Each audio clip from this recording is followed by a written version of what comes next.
Like, yes, good afternoon. Namaste, Shubham, Khan, Ankita, Sudhakar, Satyam. Good afternoon to all. Okay आज good afternoon. आज fix preposition करवा दो.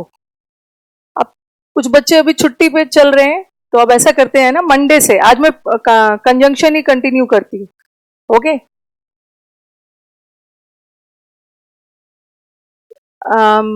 Conjunction ही continue कर रही हूँ. मंडे से अच्छे से शेड्यूल से स्टार्ट करते हैं. ठीक है. फिक्स प्रेपोजिशन एंड प्रेपोजिशन का जो फिल अप द ब्लैंक्स है वो सब करते हैं. आज चलो कंजंक्शन कंटिन्यू करते हैं. आज बहुत belated happy Rakshabandhan. Sovan. Good afternoon Bappi, Chaitanya, Pradeep, नमस्ते. अनिल, जय हिंद, happy Rakshabandhan. Yes. White board. अच्छा, हाँ, आज का बोर्ड बहुत अच्छा है भाई. एकदम चमक रहा है और बोर्ड का राइटिंग एरिया भी ज्यादा है. Yes. Yes Satyam, hello. Okay चलो, without any waste of time. TDS. TDS जो आप मतलब थका देने वाला, वही noun, pronoun, adverb, adjective. TDS is very tiring. Same, monotonous. आज तो व्हाइट बोर्ड पे बहुत अच्छे अच्छे इमोटिकॉन्स आ रहे हैं. आज का बोर्ड अच्छा है. बिल्कुल बिल्कुल, वर्ड पावर के बिना इंग्लिश इज इनकम्प्लीट. होगा Khan.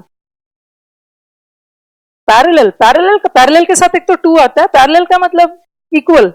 Equal to. Congruent. Congruent triangles होते हैं ना, इक्वालिटी वाले सेंस में. नमस्ते प्रदीप. मैं बहुत पीछे हूँ. कहाँ रह गए हो भाई. अनलेस के साथ विल नहीं होगा. यस. अनलेस और अनटिल हमेशा अपने साथ सिंपल प्रेजेंट टेंस लेता है, विल नहीं होगा. ठीक है, सिंपल प्रेजेंट टेंस में जाएगा. इसे हम फिर से महेश डिटेल में डिस्कस करेंगे जब टेंस पढ़ेंगे. ठीक है, अभी बस मैंने कंपैरेटिव स्टडी में ये सब बता दिया. राधे राधे दीपक. चलो, सबने मजा किया होगा. इंडिपेंडेंस, अपना इंडिपेंडेंस को spirit, you people must have enjoyed the spirit of freedom. Rakshabandhan भी था. इंग्लिश पढ़ने में मजा आ गया. इतना तो कोई पढ़ने वाला नहीं है कि कल भी इंग्लिश पढ़ा होगा. यस. ये स्टूडियो लॉक कर देना पढ़ाने के बाद. सुन रहे हो. बच्चों का कमेंट है कि पढ़ाने के बाद ये स्टूडियो लॉक कर देना. ये आपका स्टूडियो. चलो, मैंने आपका मैसेज दे दिया. हाँ बिल्कुल, इसे अपना स्टूडियो रखूंगी. चलो, let us start. If whether में एरर कैसे फाइंड करेंगे, ये तो बताया था. इफ भी डाउट बताता है, वेदर भी डाउट बताता है. अगर और नॉट लगा है, और नॉट के साथ इफ नहीं होता है, और नॉट के साथ वेदर होता. चलो मुझे बताओ, मैंने एंड कहां पे किया था. लास्ट सेंटेंस बताना. I think we were doing if or whether. Yes, R K Marco. If or whether. If or whether में शायद मैंने बताया था, इफ डाउट के लिए, वेदर भी डाउट के लिए, और दैट इज फॉर सर्टेनिटी. अच्छा, मैंने आज मनाया है. आज सारे फ्लैग उठाए जो जगह जगह पड़े थे. ये तो बहुत अच्छा काम किया है.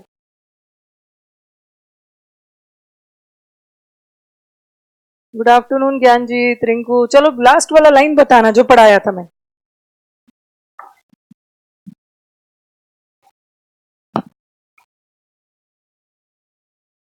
इफ डाउट और वेदर डाउट, और दैट भी बता दिया था. और कुछ sentences I think add. Whether का स्पेलिंग गलत लिखा है सत्यम. WEA नहीं होगा, WHE. I know that he will not come. चलो, अभी और भी कुछ इंपॉर्टेंट सेंटेंसेस. आज का board is very white also and very broad also. Point to be noted. We will no need to worry, we'll do word power as well. Till का मतलब होता है ना तक. I know that he will not come. हाँ. चलो चलो, वो तो वर्ड पावर. अब लिखो ये वाला sentences. If he comes, then I'll go. लिखते जाओ फटाफट.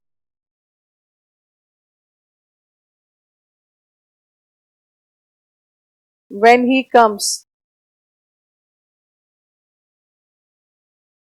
then I'll go. As he was busy. I think Monday से सब स्ट्रीमलाइंड हो जाएगा. सब जो कुछ तो बच्चे छुट्टी पे भी होंगे, तो मंडे से एकदम अच्छे से करेंगे हम. As he was busy, so he couldn't come. और यहाँ एक कंपैरिजन कर रही, as you sow shall you reap.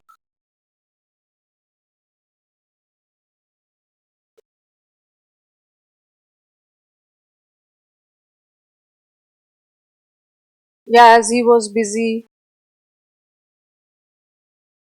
therefore he couldn't come.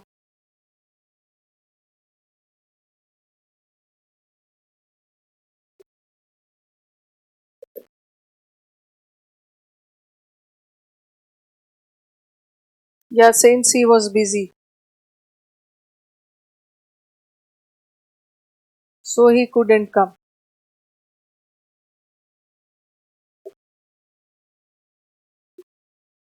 Supposing if it rains, I'll take an umbrella.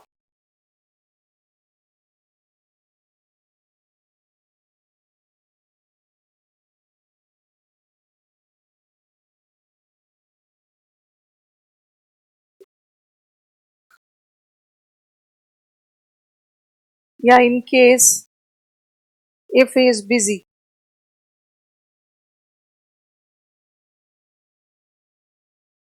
I'll do the work. क्या है भाई? Song भी है मैम, पार्टी चलेगा till 6 in the morning. My God.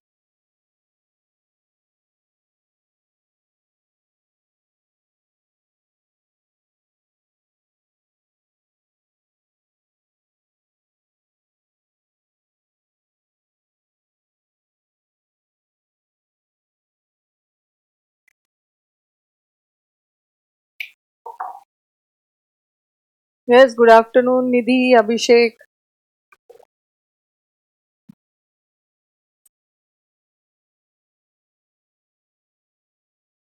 The markers are also, the board is also very good. The markers are also working very good.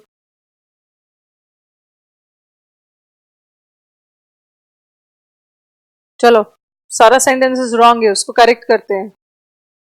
If he comes then I will go. बताओ क्या error है इसमें?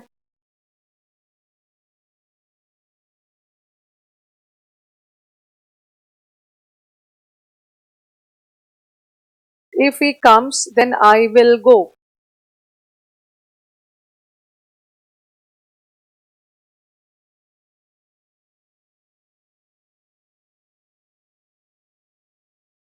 विशेष, good afternoon.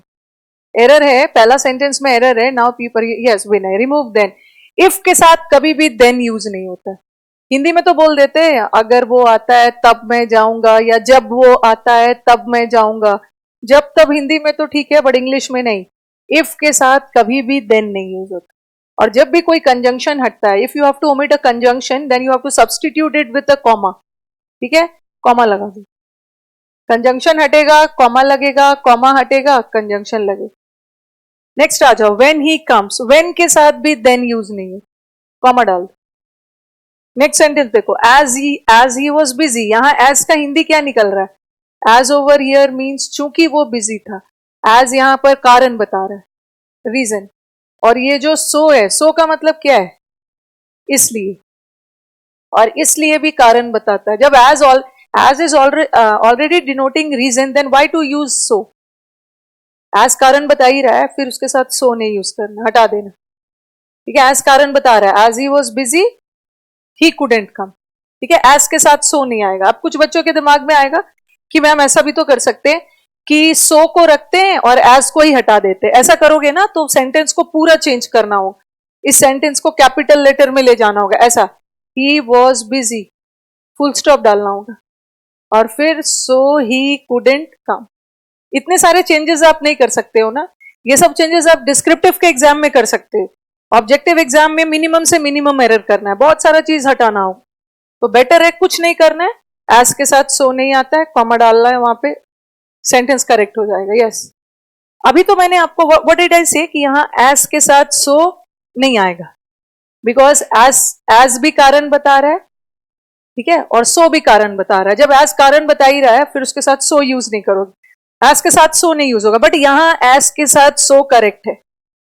As and so over here is correct, because as and so over here is not denoting any reason.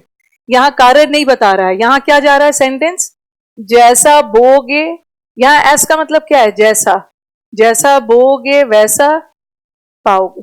तो जैसा और वैसा के sense में एज और सो करेक्ट है।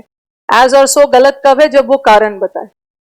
नेक्स्ट आ जाओ, as he was busy, as कारण बता रहे हैं, और देयरफॉर का मतलब इसलिए, इसके साथ भी कारण हटा दो।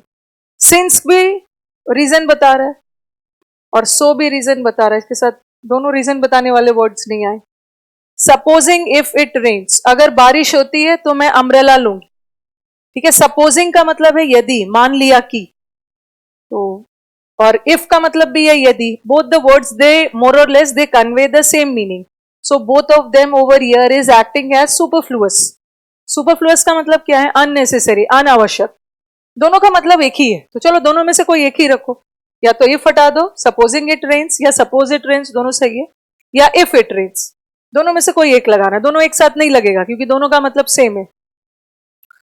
इन केस, इन केस का मतलब भी यदि।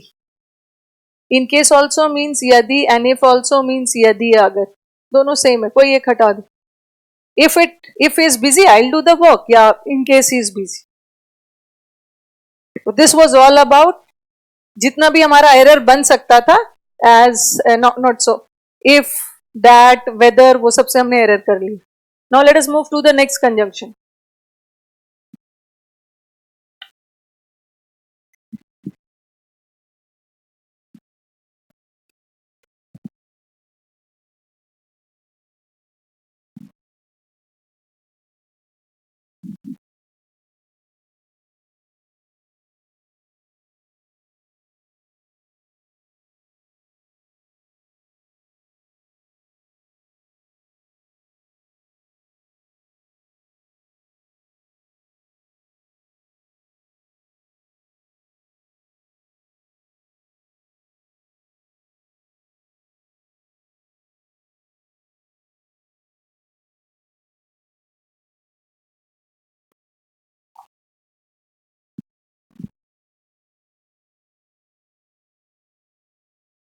रूल क्या है? ऐसा ही कोई भी कॉन्सेप्ट लिख लो, 5, 6, 7, 8।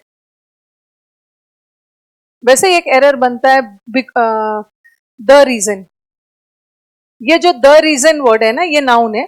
द रीजन वर्ड के साथ व्हाट दे विल पुट, वो लगा देते हैं बिकॉज वाला conjunction. That is wrong. The reason के साथ कभी भी बिकॉज नहीं लगता है। द रीजन के साथ, क्योंकि द रीजन भी कारण बता रहा है और बिकॉज भी कारण बता रहा है। If the reason is already denoting कारण, द रीजन ऑलरेडी कारण बता रहा है, उसके साथ बिकॉज नहीं लगाओ। उसी तरह द रीजन के साथ ड्यू टू भी नहीं लगता है। ओके, इसमें दोनों। आपको कल कितने पैसे मिले? कुछ भी नहीं मिले मुझे।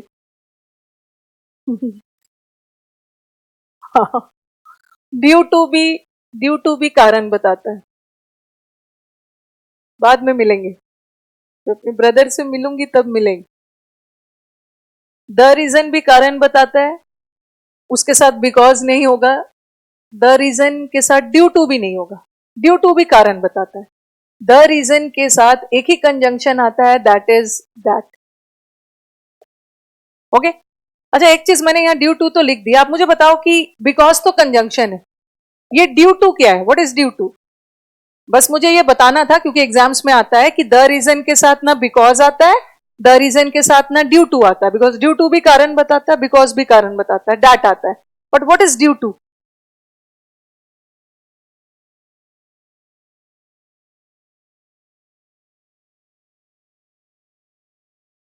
बिकॉज तो कंजंक्शन है, बट ड्यू टू क्या है?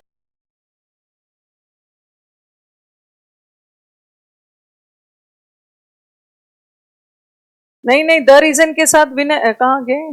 द द रीजन के साथ अंकिता वाई होता है? वाई भी नहीं होता। नहीं नहीं होता है, अभी मैं सेंटेंस दे रही हूँ। यस, द रीजन, इसमें टू लगा है ना। जब टू लगा है तो श्योर शॉट है कि प्रेपोजिशन है। लेकिन प्रेपोजिशन सिर्फ एक वर्ड का नहीं है, दो वर्ड का है। तो इसे आप क्या बोलोगे? दो वर्ड, दो या दो से अधिक वर्ड आ गया तो ये प्रेपोजिशनल फ्रेज है। ठीक है, तो द रीजन के साथ ये ड्यू टू वाला प्रेपोजिशनल फ्रेज भी नहीं आता है, द रीजन के साथ बिकॉज भी नहीं आता है, दैट आता है। चलो, बट अभी देखो अंकिता, द रीजन के साथ वाई आता है। The reason why he failed was because he was careless.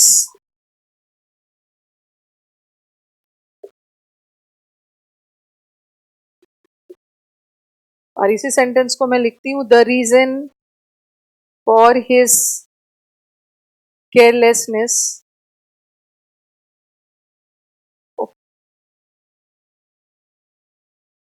the reason for his failure was due to his carelessness. ध्यान से देखोगे यहां, ओके, यस।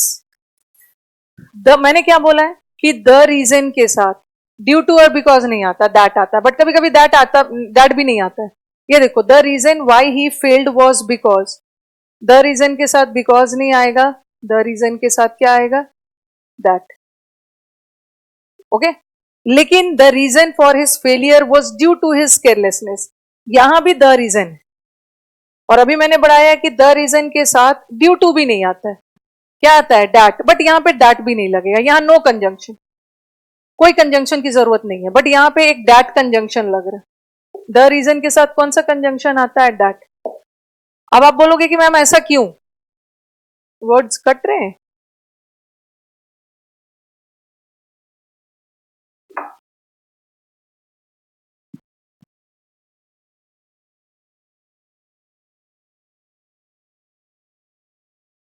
द रीजन के साथ यहां तो मैंने डैट लगाया और आता भी है, द रीजन के साथ यहां डैट की जरूरत पड़ी, बट यहां दैट की जरूरत क्यों नहीं पड़ी, यहां दैट क्यों नहीं लगाया, दैट कंजंक्शन का काम कर। चलो बताओ मुझे।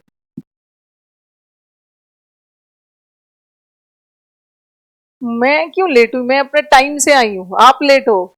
लेट क्यों हुए आज, ये 5-7 मिनट कोई लेट नहीं होता है। मैं यहाँ एकदम शार्प 3 डॉट पहुंच जाती हूँ, उसके बाद मेरे आते साथ वो अपना सारा कनेक्ट करने में 5 मिनट लगता है। चलो चलो बताओ।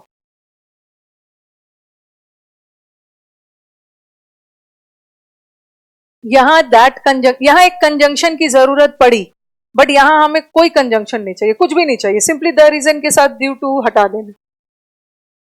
यस, यहाँ दिमाग लगाओ। ये देखो, ही क्या है, सब्जेक्ट, सब्जेक्ट वर्ब मिलके क्या बना रहा है, क्लॉज। और again the reason why he failed, यहां भी हमारा सब्जेक्ट वर्ब है, सब्जेक्ट वर्ब मिलके क्या बना रहा है, क्लॉज। और यहाँ पे हमारे पास दो क्लॉज है ना, दो क्लॉज को जोड़ने का काम क्यों, कौन सा करता है, कंजंक्शन। तो यहाँ पे दैट की जरूरत पड़ी। अब मुझे बताओ कि यहाँ कंजंक्शन की जरूरत क्यों नहीं पड़ी।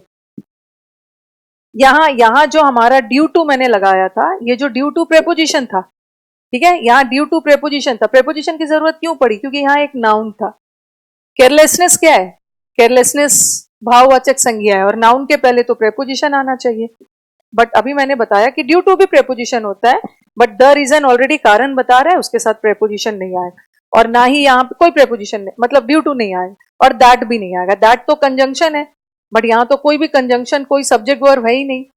कंजंक्शन का काम होता है ना, फ्रेज को फ्रेज से, सेंटेंस को सेंटेंस से जोड़ना, बट ये तो नाउन है, इसलिए यहाँ दैट कंजंक्शन है, इसलिए यहाँ दैट की जरूरत नहीं पड़ी। यस, कोई क्लॉज नहीं, ओनली नाउन। नाउन के साथ प्रेपोजिशन चाहिए, और ड्यू टू प्रेपोजिशन था भी, बट हमें जरूरत नहीं है क्योंकि दोनों कारण बता रहे। अब तो बच्चे सही सही आंसर देते हैं, वेरी गुड, ओनली नाउन है। आप लोग सही आंसर देते हो, टीचर भी एनकरेज रहते हैं। कोई क्लॉज नहीं।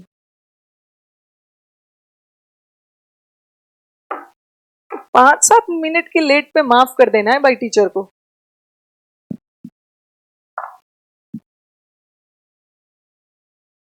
क्लॉज, हाँ एक ही क्लॉज है, दो क्लॉज को नहीं छोड़ रहा है।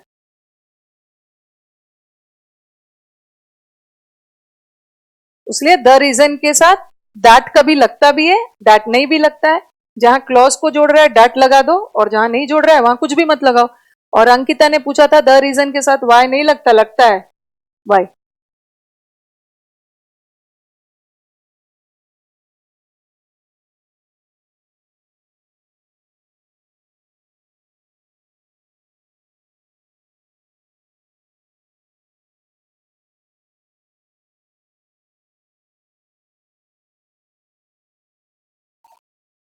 अब हमारा फेवरेट, एज और लाइक।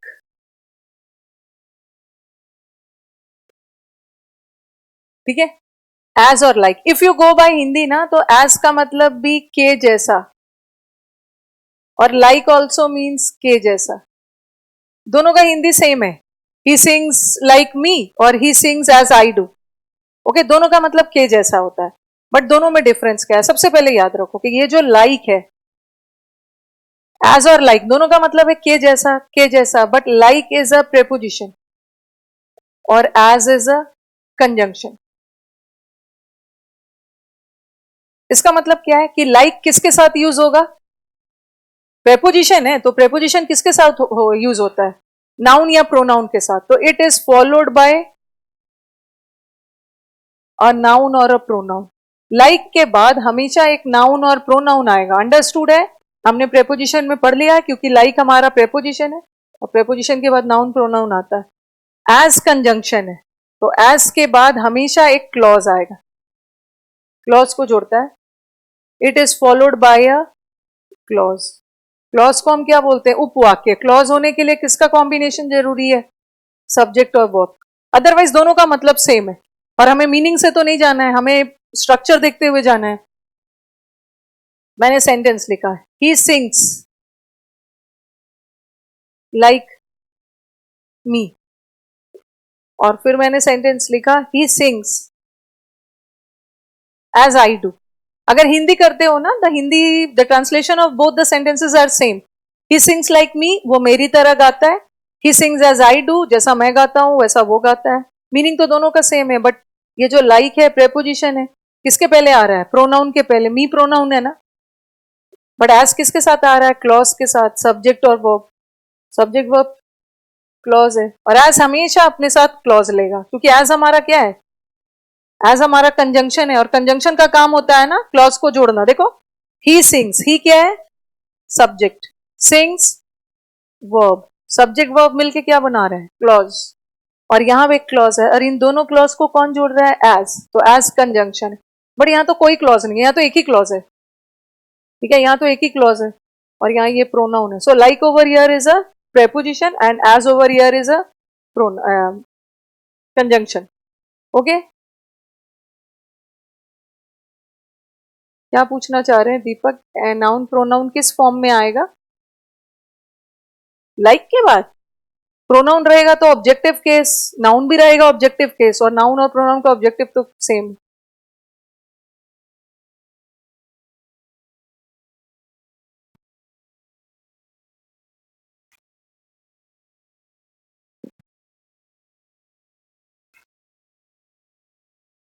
ओके, तो लाइक और एज में क्या डिफरेंस है ये आपने देखा, एक प्रेपोजिशन एक कंजंक्शन। अब देखो, इससे रिलेटेड एरर्स दे रहे। हाँ, और एक चीज मुझे और भी समझाना है। पहले क्वेश्चन करवा के फिर समझा।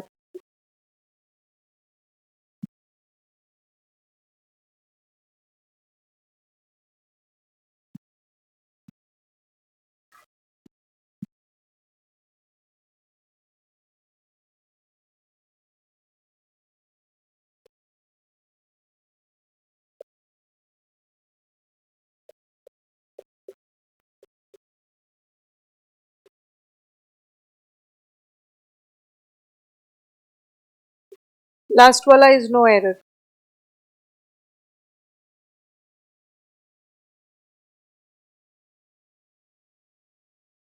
ये हमारा प्रीवियस पेपर का सेंटेंस।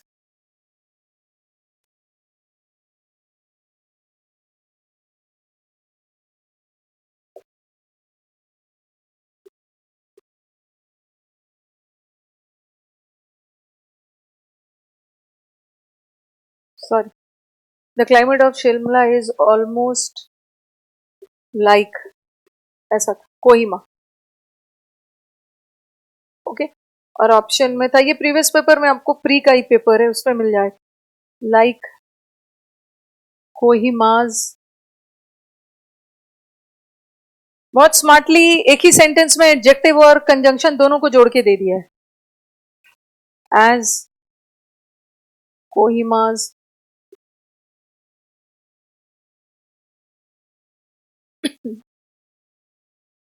और लास्ट वाला नो इम्प्रूवमेंट।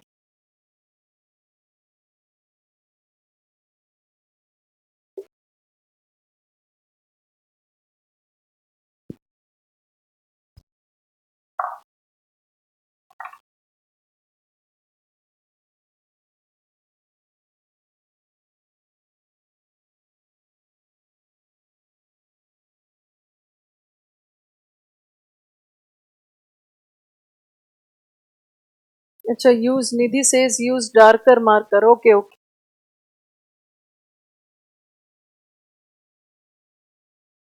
चलो, he performed like I had expected. चलो बताओ कहां पे एरर है। ए बी डी ऐसा नहीं चलेगा पम्मी, बी डी नहीं चलेगा, ये सब अंकिता ये भी नहीं चलेगा। आप मुझे बताओ कि रिप्लेस करो वर्ड को, कहां पे क्या गड़बड़ी है और सही वर्ड क्या होगा। तुक्का लगा रहे हो सब, 1 का बी, 2 का ए।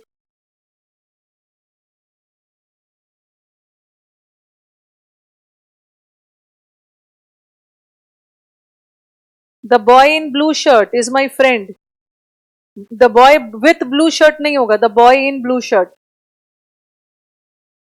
ही performed like I had expected, oh sorry एक से यहां पे लिखा नहीं। He performed like I had expected from him, जैसा मैंने उससे एक्सपेक्ट किया था उसने वैसे ही परफॉर्म किया। अब देखो यहाँ पे क्या है, लाइक, और लाइक के तुरंत बाद तो नाउन प्रोनाउन चाहिए, बट यहाँ तो क्लॉज है, सब्जेक्ट है, हैड एक्सपेक्टेड पूरा हैड एक्सपेक्टेड पूरा वर्ब है, और सब्जेक्ट वर्ब मिलके क्या बनाता है, क्लॉज। बट लाइक तो प्रेपोजिशन है। ही क्या है हमारा, सब्जेक्ट, ये क्या है, वर्ब, सब्जेक्ट वर्ब मिलके क्लॉज। और ये दोनों क्लॉज को प्रेपोजिशन तो नहीं जोड़ेगा ना, कंजंक्शन जोड़ेगा। तो एज के तुरंत बाद एक क्लॉज आता है, लाइक के तुरंत बाद तो कोई नाउन प्रोनाउन है। यस, वेरी गुड लक्ष्य, एज हो। नेक्स्ट वाला, the climate of Shimla is almost like Kohima. देखो ये सेंटेंस गलत है, ये सेंटेंस गलत इसलिए है क्योंकि जब भी हम तुलना करते हैं ना, whenever we do comparison, we compare दो सिमिलर थिंग्स के लिए साथ। मैं प्लेस की तुलना प्लेस से करूंगी, क्लाइमेट की तुलना क्लाइमेट से करूंगी। जैसे मैं चाय की तुलना कॉफी से कर सकती हूँ, बट चाय की तुलना कोलगेट या सर्फ एक्सेल से नहीं कर सकती, एकदम अलग कैटेगरी है। तो यहाँ पे तुलना, अगर यहां से सेंटेंस होता ना, अगर सेंटेंस यहां से होता तो this sentence would have been correct. Shimla is almost like Kohima, Shimla Kohima की तरह है। शिमला भी एक जगह है, कोहिमा भी एक जगह है। बट यहां मैं शिमला का कंपैरिजन नहीं कर रही हूं, आई एम कंपेयरिंग शिमला का climate. I am not comparing places, I am comparing the climate of both the places. Shimla का क्लाइमेट जो है वो कोहिमा की तरह है, कोहिमा एक जगह है। ये गलत है, मुझे क्लाइमेट का कंपैरिजन प्लेस से नहीं करना है, मुझे क्लाइमेट का कंपैरिजन क्लाइमेट से करना है। ठीक है, शिमला के क्लाइमेट का कंपैरिजन करना है मुझे कोहिमा के क्लाइमेट से। तो ये तो गलत है, मैं प्लेस से कर रही हूं, नो इंप्रूवमेंट नहीं होगा। अब मैं यहां कोहिमा की जगह लिखूंगी क्या, कोहिमाज। और जब भी अपोस्ट्रोफी एस आ जाता है ना, तो का के की का सेंस देता है। कोहिमाज मतलब कोहिमा का क्या, कोहिमा का क्लाइमेट, इसका मतलब है मुझे अपोस्ट्रोफी चाहिए। ठीक है, मुझे अपोस्ट्रोफी चाहिए, बिना अपोस्ट्रोफी का गलत, इसमें अपोस्ट्रोफी नहीं है, गलत। अब देखो, ये तो एडजेक्टिव का एरर था। अब देखो इन्होंने कंजंक्शन का एरर डाला है बहुत चालाकी से, एज और लाइक। और जैसा कि आपने अभी पढ़ा कि एज एक कंजंक्शन है, और कंजंक्शन के बाद तो क्लॉज आता है एज के बाद क्लॉज आता है, और क्लॉज आने के लिए एक कोहिमा के साथ एक वर्ब की भी जरूरत पड़ती ना, तब तो सब्जेक्ट वर्ब मिलके क्लॉज बनता, बट यहाँ तो वर्ब नहीं है, तो अल्टीमेटली मैं लाइक डालू। कोहिमाज क्लाइमेट, कोहिमाज मतलब यहाँ कोहिमाज का मतलब क्या है, कोहिमा का क्लाइमेट। और क्लाइमेट नाउन है, नाउन प्रोनाउन के साथ प्रेपोजिशन आता है। Yes yes yes.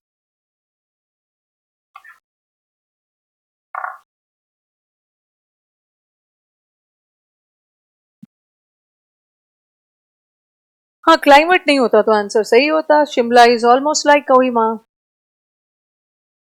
ये कोहिमा किसका कैपिटल है भाई, क्योंकि एक बच्चे से पूछा है कोहिमा कहाँ पे है, वो बोल रहे हैं मैम कोहिमा श्रीलंका में है। फिर मैंने डाटा कि जीएस वगैरह नहीं पढ़ते हो, तो बोल रहे अभी तो जीएस की कोचिंग लेना शुरू नहीं की है मैं। कोहिमा का क्लाइमेट जानने के लिए जीएस की कोचिंग चाहिए।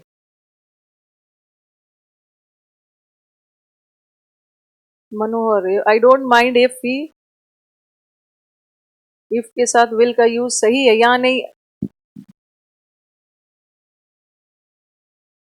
और कम्स लगा दिया है ना, कम्स भी नहीं होगा। विल हटेगा, विल हटेगा यदि वो आता। नागालैंड, यस, नागालैंड। सबने कोचिंग ले रखी है जीएस की, वेरी गुड।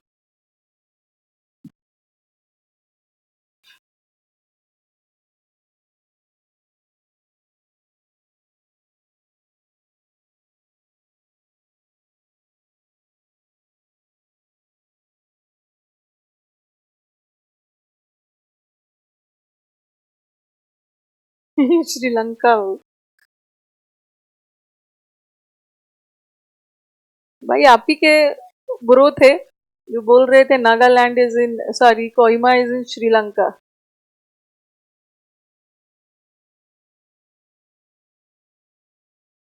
हाँ, एक चीज और, अभी मैंने बोला लाइक, ध्यान से सुनो।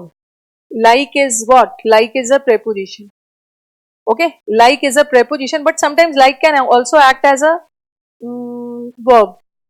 Sometimes like can also act as a noun. Okay, confuse नहीं होना। लाइक प्रेपोजिशन का काम करेगा तो उसका मतलब क्या निकलेगा? एक लाइक का मतलब होता है के जैसा, अभी मैंने पढ़ाया, ठीक है, ही सिंग्स लाइक मी, के जैसा। और एक लाइक वर्ब भी है जिसका मतलब होता है पसंद करना, और एक लाइक नाउन भी है जिसका मतलब है सिंपली पसंद। जैसे आपको फेसबुक पे मिलता है ना, mirror of common errors, it's a good book but it has become Sahil outdated. Okay, outdated हो गया है अब थोड़ा सा आपका एग्जाम का ट्रेंड ही बदल गया है। एग्जाम का एकदम ट्रेंड बदल गया है। कुछ सालों पहले अच्छी बुक पढ़ते थे बच्चे उससे। पसंद करना, एक है पसंद करना और एक पसंद। जैसे आपको अपने कमेंट फेसबुक पेज पे आई गॉट, जैसे मैंने लिख दिया आई गॉट 100 लाइक्स, उसको 100 लाइक्स मिले, तो यहाँ लाइक्स किसका काम कर रहा है? जैसे care I don't care about his likes and dislikes, मुझे उसके पसंद नापसंद से कोई मतलब नहीं। फिर मैंने लिखा दे लाइक टू रीड, ऐसा है। चलो बताओ, ये लाइक यहाँ पे क्या है? ये लाइक क्या है? ये लाइक क्या है? ये लाइक,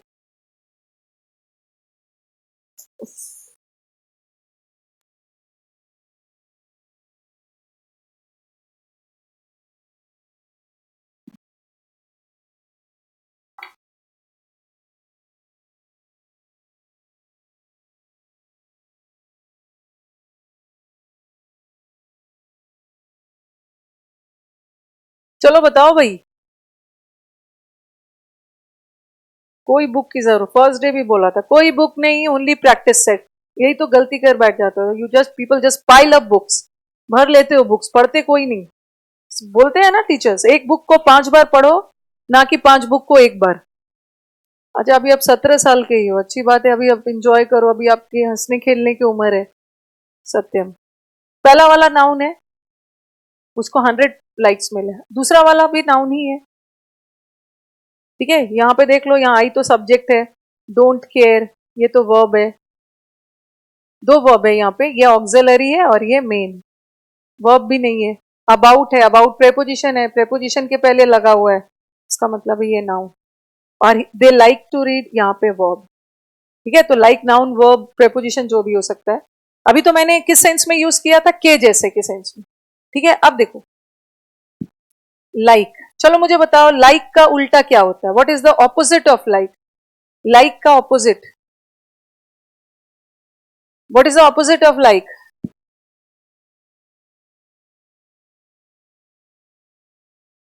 नाउन, नाउन वर्ब।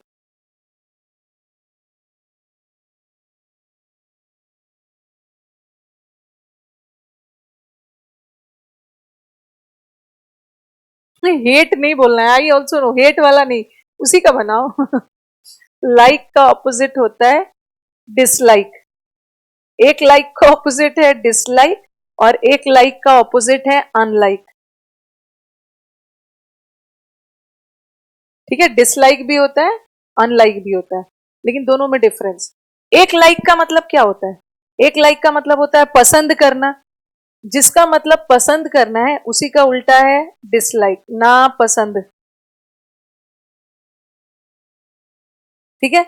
और एक लाइक का मतलब होता है के जैसा, और अनलाइक मतलब ये नहीं, जो नापसंद वाले में अनलाइक नहीं बोलोगे, नापसंद में डिसलाइक, और एक अनलाइक का मतलब होता है के जैसा नहीं।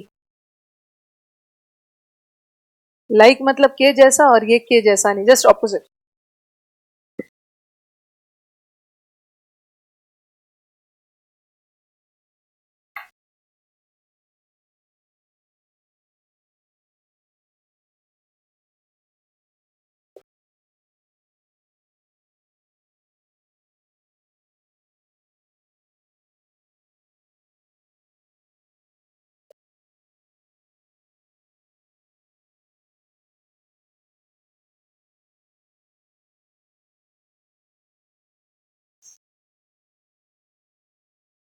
ही डिसलाइक्स, किसको डिसलाइक करूं? हिज फेयर वेदर फ्रेंड्स, मौसम के साथ बदलने वाले फ्रेंड्स, जो सिर्फ अच्छे समय में आपका साथ देते हैं, फेयर वेदर। चलो अब दोनों में डिफरेंस देखो।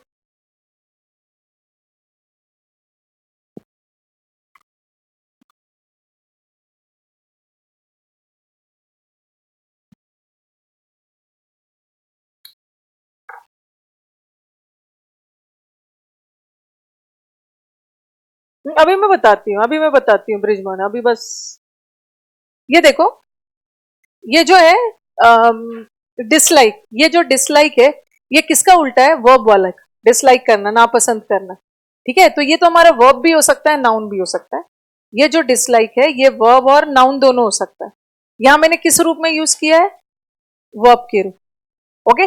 और यहां किस रूप में डिसलाइक यूज है? नाउन के रूप। तो हमारा जो डिसलाइक है नाउन वर्ब दोनों हो सकता है, बट अनलाइक कंजंक्शन, ठीक है, अनलाइक कंजंक्शन है। क्यों? सॉरी, नॉट, उल्टा लिख दिया मैंने, एक मिनट, कंजंक्शन कहां से लिख दिया? अनलाइक इज प्रेपोजिशन, ठीक है। अभी मैंने बताया ना, लाइक का मतलब क्या है? के जैसा, और जहां लाइक के जैसे के सेंस में वहां का लाइक प्रेपोजिशन था और एज तो क्लॉज था, उसी तरह इसी का उल्टा है अनलाइक। तो इसका मतलब है के जैसा नहीं, के जैसा नहीं है तो ये भी प्रेपोजिशन। ओके, आई थिंक किसका क्वेश्चन था?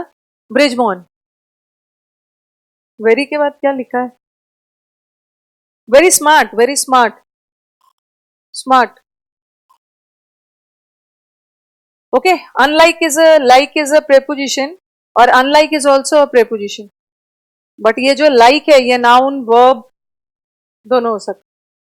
ही, Ram unlike his brothers is very smart, इसका हिंदी क्या है? अनलाइक हिज ब्रदर्स, के जैसा नहीं। राम अपने भाइयों की तरह नहीं है, ठीक है, राम अपने भाइयों की तरह नहीं है, बट राम स्मार्ट है, इसका मतलब है भाई बेवकूफ है, ओके। और ही डिसलाइक्स इस, यहां तो नापसंद कर, सारा डिसलाइक लाइक से कंफ्यूजन आपका दूर हो जाए। यहां डिसलाइक करना वर्ब है, नापसंद करना, बट यहां राम अनलाइक, राम अपने भाई के जैसा नहीं है, ही स्मार्ट, इसका मतलब है ब्रदर्स बेवकूफ है। अच्छा, एक स्टूडेंट का है, कौन है भाई? खान, उनका है मैम अलाइक भी बता दीजिए। अलाइक से एक सेंटेंस बना रही हूं, ये देखना, both of them look alike.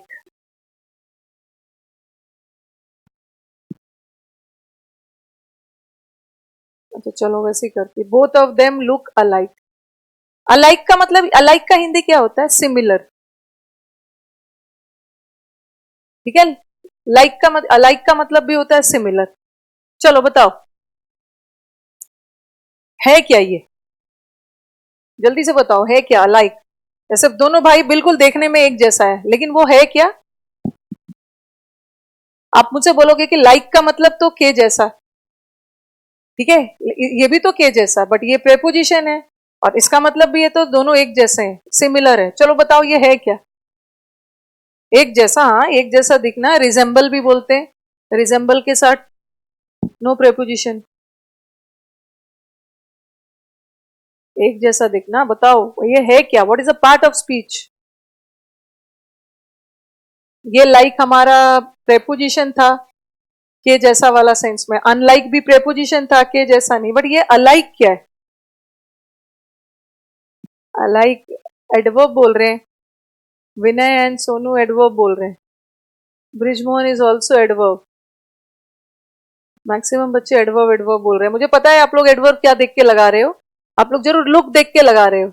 Anil given the correct answer, Sahil, Jaya, Pritam, alike, हाँ करेक्ट, एडजेक्टिव है, एडजेक्टिव है, ये एडवर्ब नहीं। Both of them look alike, look alike मतलब देखने में एक जैसे हैं, तो आपको लगेगा ना कि इसकी विशेषता बता रहा है, ये बता रहा है बोथ की, बोथ अलाइक है। बोथ हमारा क्या है, ये जो ऑफ है ये क्या है, प्रेपोजिशन, और प्रेपोजिशन का पहला वाला पार्ट हमारा सेंटेंस का कर्ता होता है। किसी भी वर्ड को कर्ता होने के लिए नाउन या प्रोनाउन, तो ये जो बोथ है नाउन तो नहीं है, प्रोनाउन है, और नाउन और प्रोनाउन की विशेषता बताने वाले वर्ड्स एडजेक्टिव है। Alike is an adjective. कभी कभी ना एडजेक्टिव वर्ब को भी क्वालिफाई कर जाता है, वो मैं क्लियर करूंगी आपको, एडजेक्टिव ही है, देखने में एक जैसे हैं। अब थोड़ा एक्टिविटी थोड़ी हो रहा है कि कोई वर्ब की विशेषता थोड़ी बता रहा है। क्या लुक कौन सा वर्ब है, देखो चीजें कैसे लिंक होती है, लुक कौन सा वर्ब है जरा बताना, लुक कौन सा वर्ब है? सदियों पहले मैंने आपके क्लास में वर्ब पढ़ाया था, if you people remember, look is which verb? दो तरह का आपको क्लास के फर्स्ट डे ही बताया था, एक होता है स्टेटिव वर्ब और एक होता है एक्शन वर्ब। जल्दी से बताना, एडवर्ब में बहुत डिटेल में पढ़ाऊं।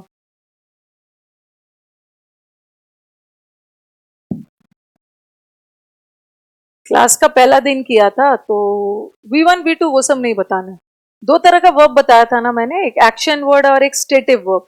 उस समय बच्चे बोल रहे थे मैम इतना बेसिक क्यों बता रहे हो, देखो कहाँ कहाँ सब काम आता है। डायनेमिक, वही डायनेमिक का मतलब है एक्शन।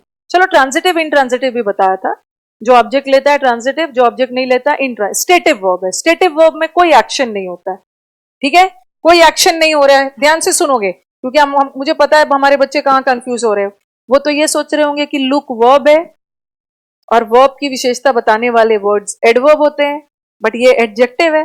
ध्यान रखना है कि लुक वर्ब है, ठीक है, बट एक्शन वर्ब, एक्शन वाला वर्ब नहीं है। और स्टेटिव वर्ब की विशेषता बताने वाले वर्ड्स हमेशा एडजेक्टिव होते हैं, ठीक है। स्टेटिव वर्ब की विशेषता बताने वाले वर्ड्स एडवर्ब हो ही नहीं सकता, जब भी होगा एडजेक्टिव होगा। लेकिन यही मैंने लिख दिया, ही रैन स्लोली।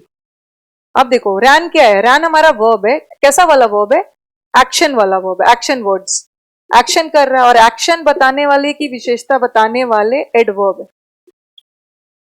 ओके। एक्शन की विशेषता एडवर्ब है, बट स्टेटिव वर्ब की विशेषता बताने वाले एडवर्ब हो ही नहीं सकता, कोई एक्शन हो ही नहीं रहा, एडजेक्टिव हो। हाँ हाँ, लुक का आईएनजी बनता है, बहुत सारे स्टेटिव वर्ब है जिसका आईएनजी बनता भी है और बहुत बहुत का नहीं भी बनता है। हम्म, अभी मुझे थोड़ा सा टेंस पार्ट पे आने दीजिए। निधि, नहीं किसका आंसर था, खान। अभी टेंस पार्ट पे आने दीजिए, मैं वहां आपको सारा क्लियर करूं।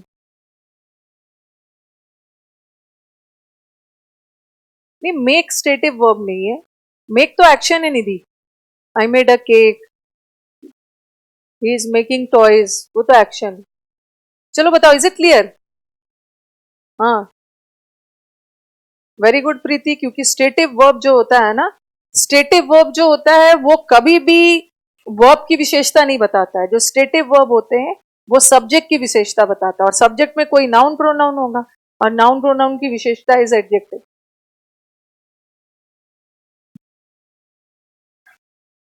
याद रखना जब भी कोई स्टेटिव वर्ब आ गया, यस। लुक को बेर, ऐसा आपको क्यों लग रहा है कि भाई लुक बेर इन्फिनिटिव है? माय गॉड, कभी कभी होता है ना, कुछ ज्यादा पढ़ लेने से वोमिटिंग करने लगते हो। अभी तो बोलोगे मैम मुझे बेर इन्फिनिटिव लग रहा है, मैं तो बोलूंगी मुझे कंजंक्शन लग रहा है, मुझे जीरंड लग रहा है, मुझे पार्टिसिपल लग रहा है।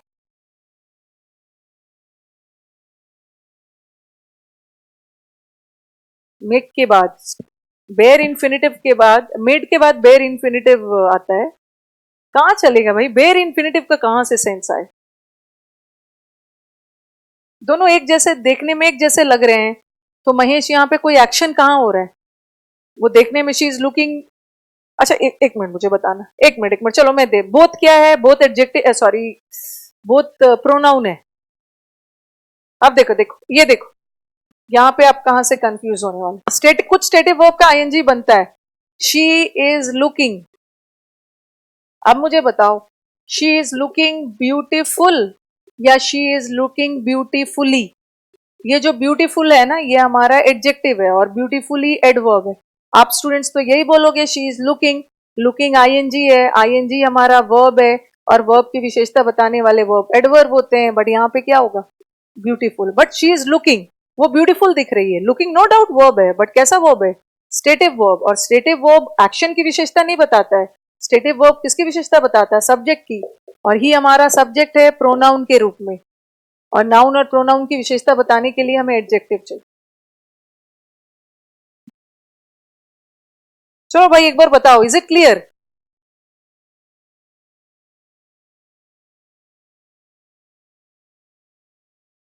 शी इज लुकिंग ब्यूटीफुली नहीं होगा ना, शी इज लुकिंग ब्यूटीफुल। एक बार क्लियर करो मुझे, पहले रिस्पॉन्ड करो so that I move ahead.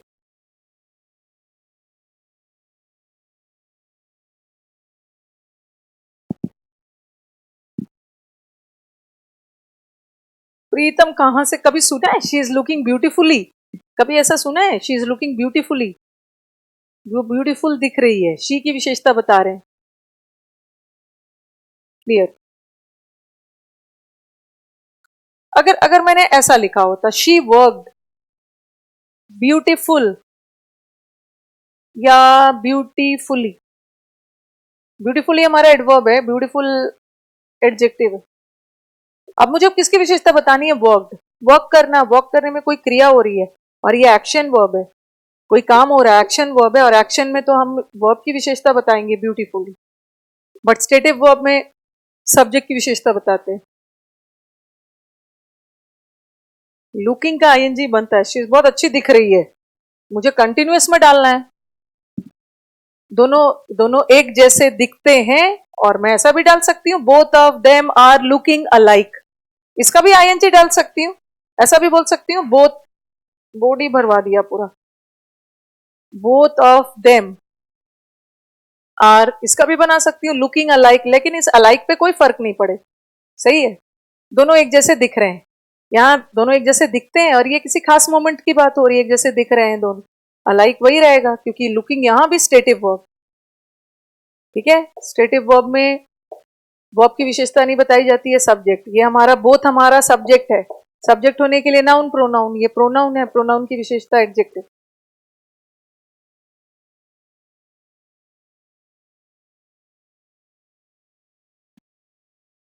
चलो she is beautifully dressed, yes, dressed हमारा वर्ब है, ड्रेस्ड वर्ब है। अच्छा एक क्वेश्चन डाल रही, एक क्वेश्चन लिख रही, हाँ हाँ बिल्कुल करेक्ट है, मैं बताती हूँ, मैं बताती, कहां से कहां लेके जा रहे हो मुझे आप लोग, सीधा एडवर्ब एडजेक्टिव पे पहुंचा दिया।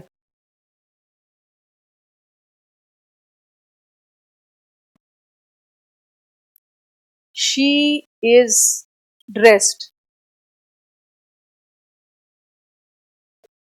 और है शी इज ब्यूटीफुल और ब्यूटीफुली ड्रेस्ड। चलो बाकी सब छोड़ो, उसी लिए मैंने आपको वर्ब चैप्टर सबसे पहले पढ़ाया था। अब मैं बताऊंगी भाई, स्टेटिव वर्ब का, कुछ स्टेटिव वर्ब का आईएनजी बनता है, जीरेंट फॉर्म में बनाया जा सकता है। जैसे आप बोलोगे ना, I am knowing the answer, ये गलत है, but after knowing the answer I came to the conclusion, तो यहाँ पे नोइंग का आईएनजी सही है, जीरेंट फॉर्म में तो आईएनजी बन ही सकता है। हाँ चलो अब मुझे बताओ, ये ड्रेस क्या है, जो बता दिया ये ड्रेस क्या है उसको, डेरी मिल्क,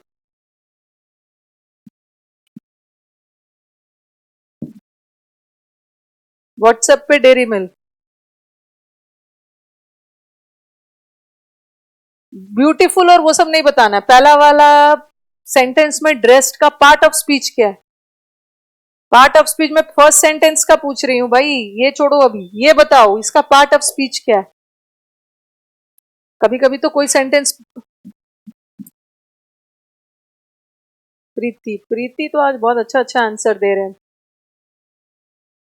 ब्रिजमोहन, दीपक, खान, जया बोल रहे हैं नाउन है। जया नाउन तो बिल्कुल नहीं, ईडी लगा है ना, याद रखो कि ये जो इस वर्ड में ईडी लगा है, पास्ट टेंस बनाते हैं ईडी लगा, ठीक है, ईडी लगा है। ध्यान से इस चीज को समझोगे आप। जैसे कुछ बच्चे वर्ब बोल रहे हैं और कुछ बच्चे इसको एडजेक्टिव बोल, देखो ईडी लगा है। अब मुझे बताओ कि जनरली ईडी, ध्यान से, एडवर्ब नहीं है, जनरली ईडी किस लिए लगाते हैं? ईडी, ईडी लगाते हैं पास्ट टेंस के, पास्ट टेंस बनाने के लिए, ठीक है। और पास्ट टेंस किसका बनता है? वर्ब का। लेकिन ये भी तो आपने पढ़ा है कि कभी कभी वर्ब एडजेक्टिव का भी काम कर सकता है। जैसे ड्रेस, ईडी लगा हुआ, V3 फॉर्म, ये एडजेक्टिव भी हो सकता है, पास्ट पार्टिसिपल भी हो सकता है। कभी कभी वर्ब एडजेक्टिव भी तो होता है, वर्ब का थर्ड फॉर्म भी एडजेक्टिव हो सकता है। तो ये ड्रेस्ड या तो वर्ब होगा या तो एडजेक्टिव होगा। मेरा नाम क्यों नहीं ले रहे? 5 बार दीपक दीपक बोल दिया। चलो अब मुझे बताओ,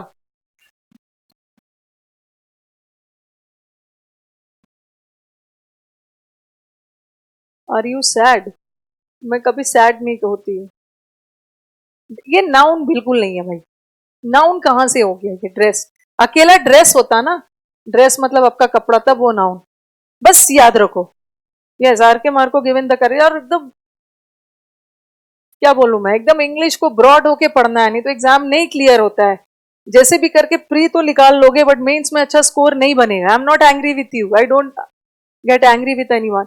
ये देखो, बस याद रखो कि ईडी वाला वर्ड ना, ईडी वाला वर्ड हम पास्ट टेंस बनाते हैं, और पास्ट टेंस किसका बनता है? वर्ब का। पर ये भी ध्यान रखना है कि वर्ब कभी कभी एडजेक्टिव का भी काम करता है, वर्ब का थर्ड फॉर्म। और ड्रेस का देखना, ड्रेस, ड्रेस्ड और ड्रेस्ड, ड्रेस का दोनों फॉर्म सेम होता है ना, ड्रेस V1, V2, V3। तो ये जो हमारा ड्रेस्ड है ये V3 है। V3 में या तो ये वर्ब भी हो सकता है या तो ये एडजेक्टिव भी हो सकता है। अब मुझे बताओ कि ये है क्या?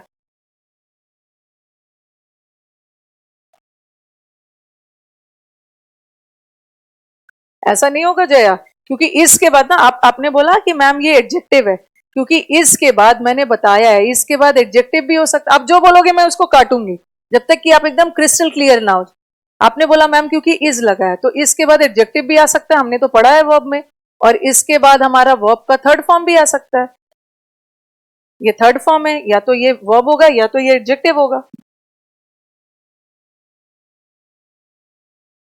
गौरव सही आंसर पे जा रहे हैं मेरा डेयरी मिल्क, ओके। पैसिव में बिल्कुल भी नहीं है। कहां से पैसिव में है भाई ये? कहां से पैसिव? शी इज ड्रेस्ड, वो खुद ड्रेस्ड है, ड्रेस कपड़े पहनी हुई है, ये एक्टिव है। सब्जेक्ट, वर्ब के पहले कोई सब्जेक्ट का जिक्र हो सेंटेंस एक्टिव वॉइस में, यस ये एडजेक्टिव है। शी इज ड्रेस्ड, वो कपड़े एकदम अच्छे से ड्रेस्ड है, ठीक है, अच्छे से सजी हुई है, अच्छे से कपड़े पहनी हुई है। तो शी हमारा प्रोनाउन है, और नाउन और प्रोनाउन की विशेषता दिस इज एडजेक्टिव, ठीक है, एडजेक्टिव है। तो ये जो हमारा ड्रेस्ड है, एडजेक्टिव, एडजेक्टिव, वेरी गुड।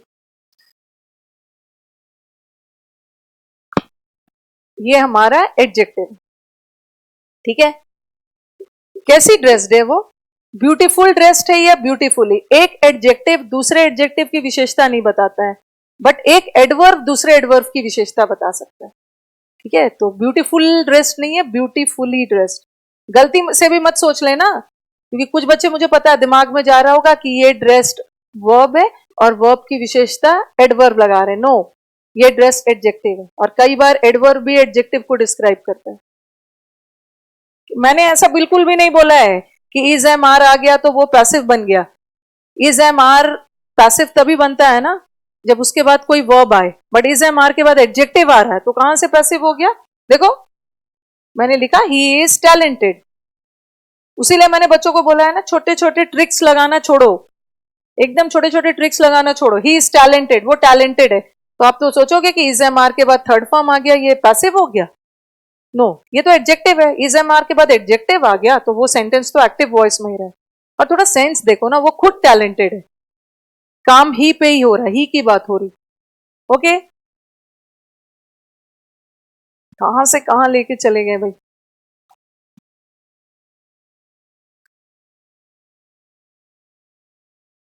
चलो, शुड बी मूव हेड। हाँ, वेरी गुड। एडजेक्टिव को एडवर्ब क्वालिफाई कर सकता है। हाँ, जैसे मैंने लिखा है ना, she was dressed by the designer.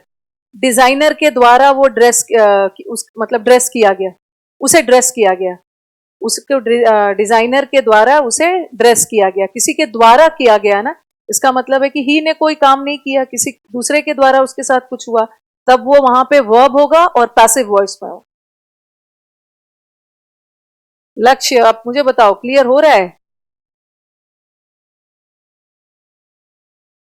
जैसे कुछ लोग हैं जो बीमार है, कुछ है नहीं कपड़े पहन पा रहे हैं, तो उसको दूसरे ने किसी आके ड्रेस कर दिया, तो वहां तो वह पैसिव हो गया और V3 जाएगा।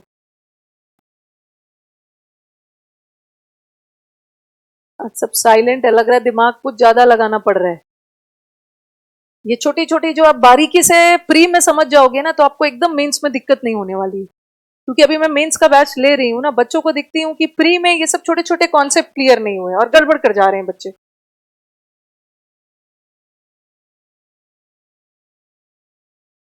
क्लियर।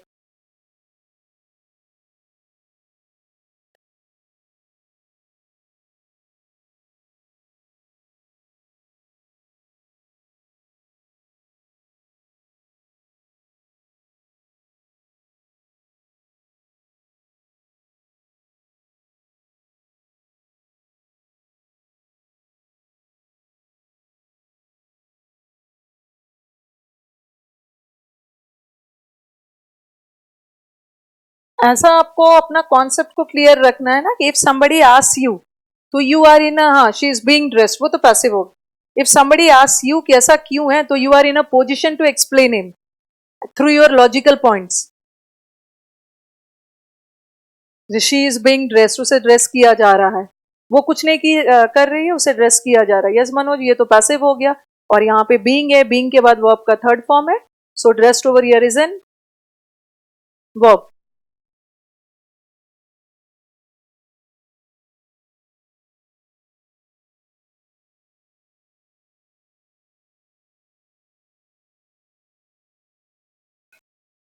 चलो, एक ये हो गया। अब now let us move to next. Very important, very beautiful. As आज तो दीवी लग रहा है रक्षाबंधन में बिजी है, आज दीवी कहीं दिख नहीं रही। एज और सो एज, ये भी कंजंक्शन के रूप में यूज होता है।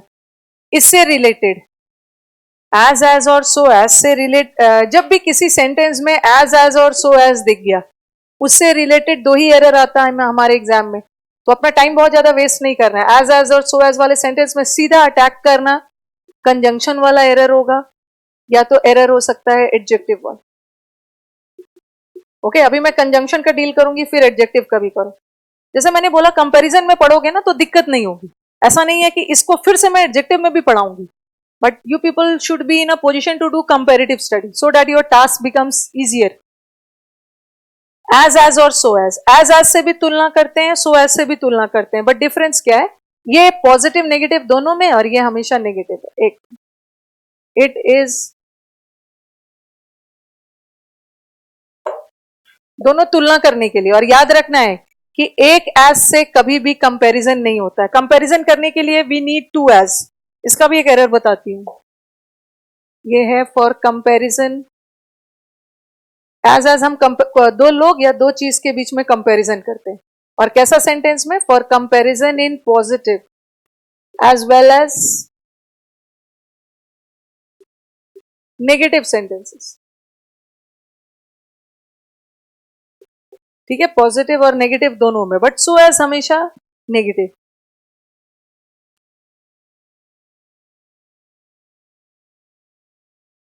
सो एज हमेशा नेगेटिव,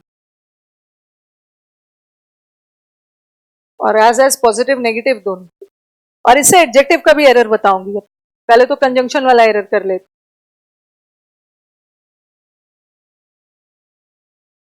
यस जय।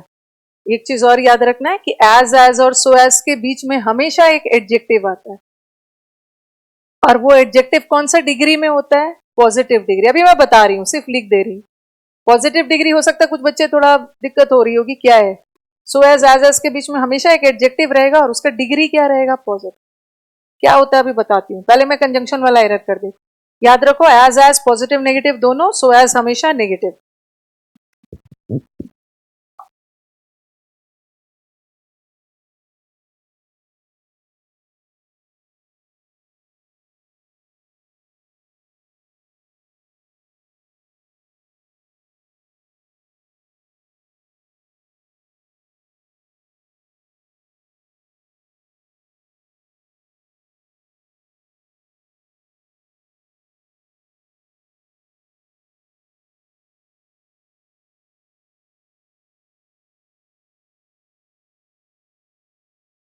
No, it's not so, Khan. Convent school student have has no not to do any less work, because I have seen there are in my generally in my offline batches there are many students who have their background as English.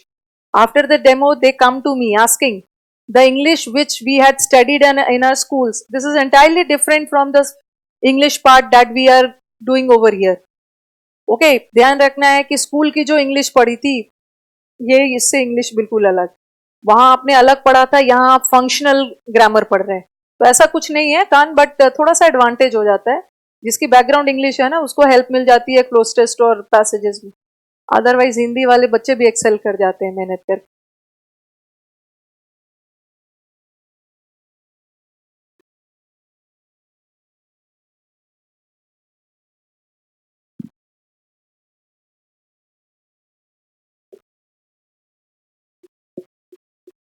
Grammar में Hindi background वाले ही strong रहते। English वाले को लगता है ना जरूर यहीं पे कुछ गड़बड़ी है। अब क्या गड़बड़ी है उन्हें नहीं पता चल रहा है, बट यहीं पे है कुछ गड़बड़।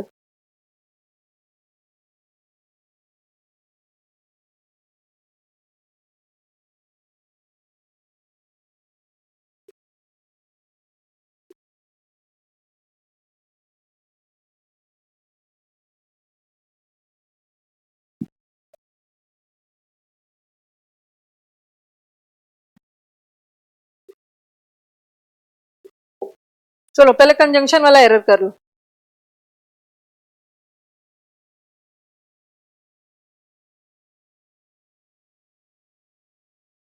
चलो बताओ कौन सा सही है कौन सा गलत है।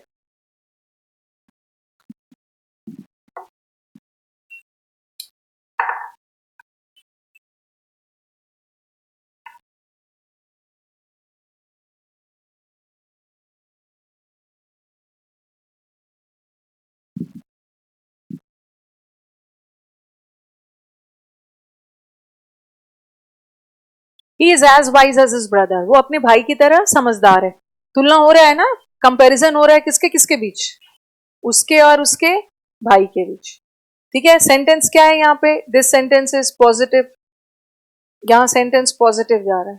वो अपने भाई की तरह समझदार है और वो अपने भाई की तरह समझदार नहीं है। अब देखो यहाँ पे एज है, तुलना करने के लिए दो एज चाहिए और दोनों दोनों सही।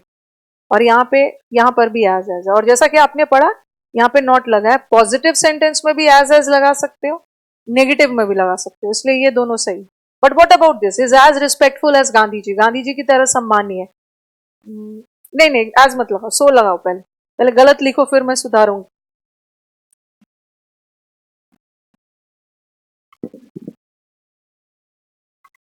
लास्ट में जो मेहनत कर देता है ना, वही असली बाजीगर है, सिकंदर है।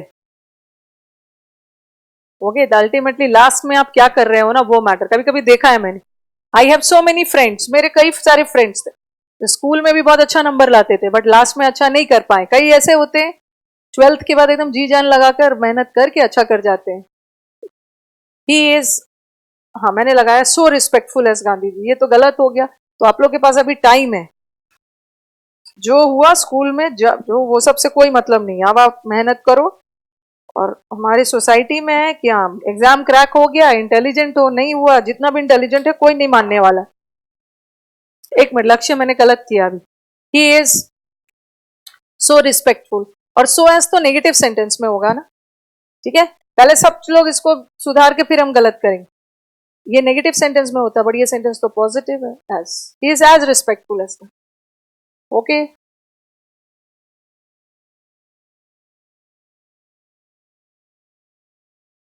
एडिटोरियल पढ़ना और क्लोस्टेस बनाना दोनों में डिफरेंस है।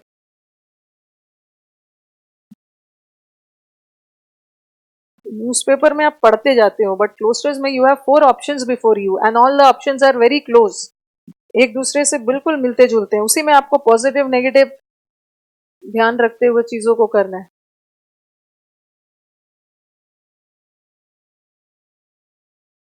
तो सब तो लग रहा है मुझे, सब इस बैच में तो सब सिकंदर हो, लास्ट में बाजी मार लेना है। अभी तक जो भी अगर टाइम वेस्ट किया उसके लिए रिग्रेट नहीं करना है, अभी टाइम है आपके पास, इसके बाद कोई समय नहीं मिलने वाला है। और जो हमारे बैच में सत्यम है वो तो अभी 2-3 साल गलती कर सकते हैं, 17 साल के हैं अभी। अच्छा, एक सेंटेंस मैंने अभी बोला ना कि एक एज से कंपैरिजन नहीं होता, एक सेंटेंस ऐसा भी आप लिख, ऐसा भी आया एग्जाम, नोट डाल के लिख।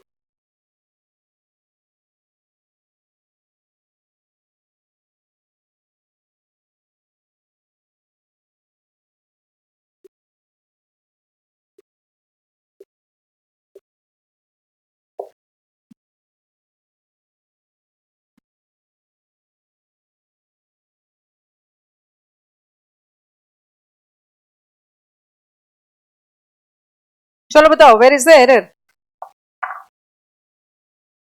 रिस्पेक्टेड नहीं होगा, बिना रिस्पेक्टफुल होगा, क्योंकि एज के बीच में हमें एडजेक्टिव चाहिए ना, रिस्पेक्टफुल।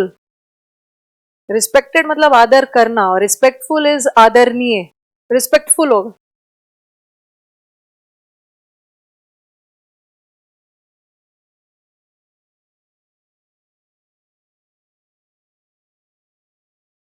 अच्छा, रिजल्ट होगा तब आपसे मिलने आएंगे भाई, बिल्कुल, यू पीपल आर वेलकम। लेकिन मुझसे सब मिलने आओगे यूनिक क्लासेस में, करियर विल पे नहीं।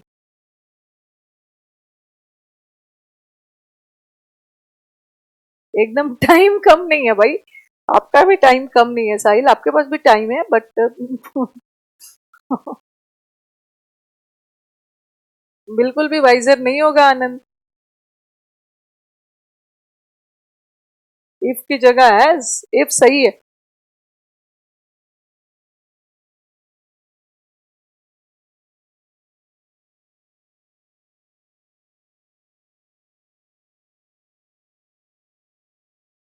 इफ होगा होगा, जब जब ये मैंने सेंटेंस दिया है ना, बच्चों ने कहीं इफ हटाने की कोशिश की है, कहीं दैन हटाने की कोशिश की है, विनय ने सही आंसर दिया है, इफ रहेगा।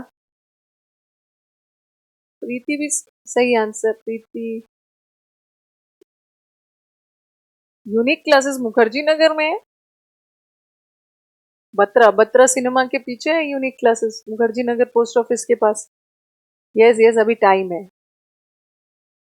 आओ चलो करते हैं। ही is as wise if not visor then his brother, इसकी हिंदी क्या है? ही इज एज वाइज, भाई की तरह समझदार है, बट उससे ज्यादा नहीं। ठीक है, भाई से ज्यादा समझदार नहीं है, बट भाई की तरह ठीक ठाक समझदार है। देखो उसकी तुलना किससे हो रही है? उसके भाई से। और मैंने बताया कि एक एज से कभी भी तुलना नहीं होती, तुलना करने के लिए 2 एज चाहिए। तो he is as wise, if रहेगा, यदि भाई से, यदि भी रहेगा, यदि है, यदि भाई से ज्यादा समझदार नहीं है बट फिर भी भाई के बराबर समझदार है, तो he is as wise as his brother, भाई की तरह वाइज है बट उससे ज्यादा नहीं। यस, नहीं नहीं, ये सब ठीक है बिल्कुल, ये सब सब ठीक ठाक। वाइज के बाद आज होगा, यस अनुरंजित।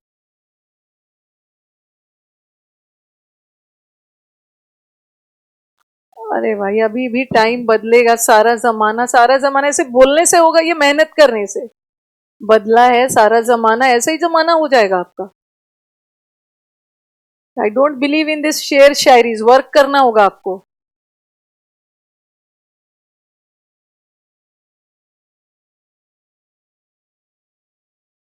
हाँ, दिल्ली कभी गए नहीं हो तो आ जाना दिल्ली अब, एग्जाम क्रैक करके। कहाँ से हो आर के मार्को आप? इसी एग्जाम क्रैक करके अब दिल्ली आ, तो दिल्ली सेंटर डाल दो एग्जाम का। पहले एडजेक्टिव वाला पार्ट कर लेते।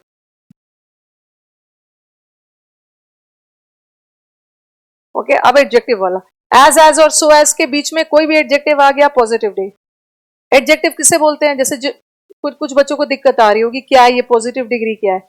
एडजेक्टिव विशेषता बताने वाले वर्ड्स एडजेक्टिव है। एडजेक्टिव के 3 डिग्रीज होते हैं, एक है पॉजिटिव डिग्री, एक है कंपैरेटिव डिग्री, और एक है superlative degree. Okay, positive degree में नो कंपैरिजन, पॉजिटिव डिग्री में कोई तुलना नहीं। कंपैरेटिव डिग्री में तुलना दो के बीच में, और सुपरलेटिव डिग्री में तुलना दो से ज्यादा के बीच में। जैसे आप बोलते हो ना वाइज, जैसे मैंने लिखा he is wise, he is wiser, और ही इज द वाइजेस्ट। देखो वाइज भी एडजेक्टिव है, वाइजर भी एडजेक्टिव है, और वाइजेस्ट भी एडजेक्टिव है। किसकी विशेषता बता रहा है? ही की। और ही क्या है? प्रोनाउन। नाउन और प्रोनाउन की विशेषता बताने वाले वर्ड्स एडजेक्टिव है, ठीक है। ये वाई, ही वो समझदार है, उसकी तुलना किसी से नहीं हो रही है, इसलिए ये कौन से डिग्री का एडजेक्टिव है?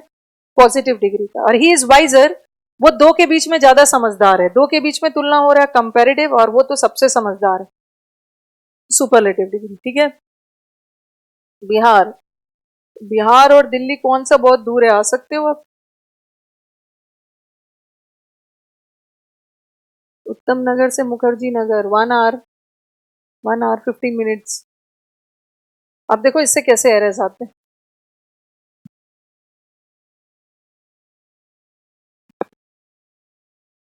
इससे हमारा एरर आया हुआ है। पहले एक छोटा सा सेंटेंस देती हूँ। He is as smarter as his brother. वो भाई की तरह स्मार्ट है। चलो मुझे बताओ, ये स्मार्टर कौन सा डिग्री है? Smarter is which degree?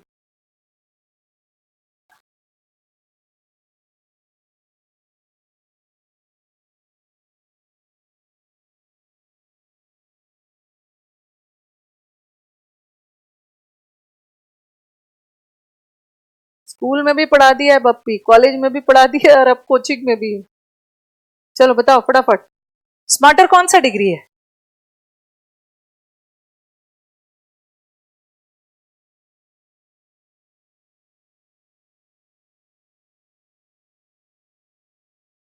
अच्छा, Jaya says my god she will come in 2021, 2021। Comparative नहीं, सुपरलेटिव नहीं है। स्मार्ट बप्पी, स्मार्ट टेस्ट सुपरलेटिव डिग्री है, ये तो कंपेरेटिव डिग्री है।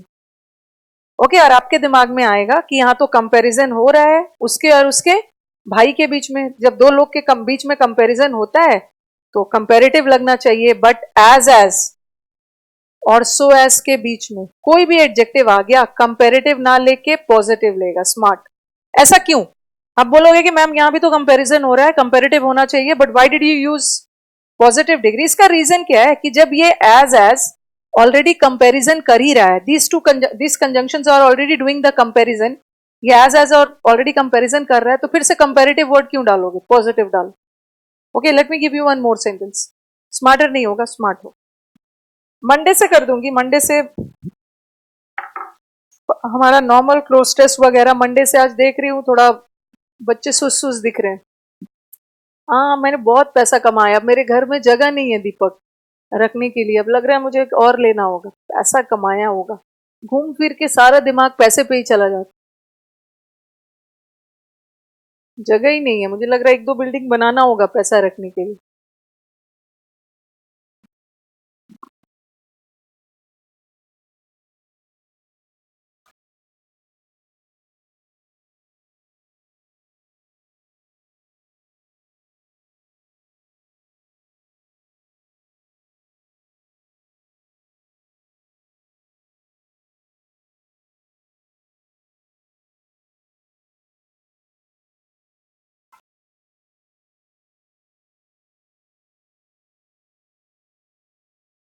ये सेंटेंस एग्जाम का ही है।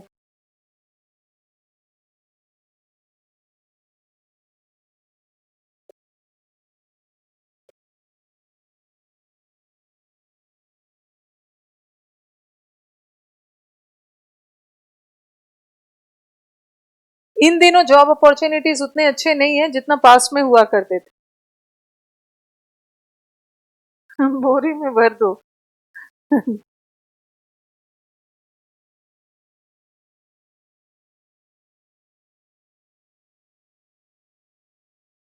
बेटर के साथ एज नहीं लगता है Jaya, he is better than you, वो एज नहीं।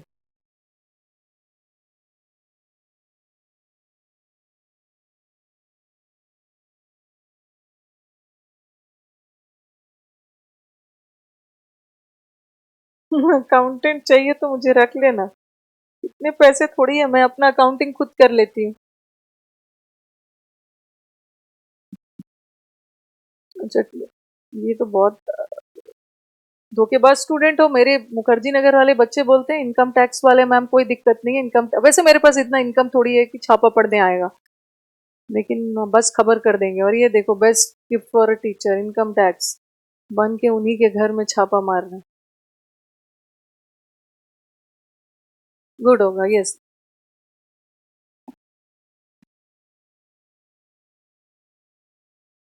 राजेंद्र बोल रहे कि मुझ पे कमेंट कर रहे हो, यू लुक फ्रेल। मुझ पे बोल रहे हो या कुछ सेंटेंस भेजा है आपने? हाँ, जब भी सेंटेंस में एज आ गया, जब भी सेंटेंस में एज आ गया, कंजंक्शन है, तो दो एरर चेक कर लो। पहला तो एरर देख लो कंजंक्शन का, और एज सही है ना, एज पॉजिटिव में भी हो सकता है, नेगेटिव में भी हो सकता है। और दूसरा एरर एडजेक्टिव का हो सकता है, एज के बीच में कुछ भी एडजेक्टिव आ गया, कौन सा डिग्री? पॉजिटिव डिग्री, क्या हो जाएगा यहाँ पे? गुड। ठीक है, बेटर कौन सा डिग्री है? कंपेरेटिव, यहाँ पे बेटर नहीं होगा, गुड होगा। पढ़ा होगा ना ये, गुड बेटर बेस्ट। गुड मतलब अच्छा, बेटर इज दो के बीच में अच्छा, बेस्ट इज सबसे अच्छा, पॉजिटिव। गुड हो। मेरे जो बैंक वाले स्टूडेंट है, ये इन्होंने मुझे डिमोनेटाइजेशन में बहुत मदद की। अब लगा कि मैं बैंक के बच्चों को पढ़ाकर मैंने बहुत अच्छा काम किया।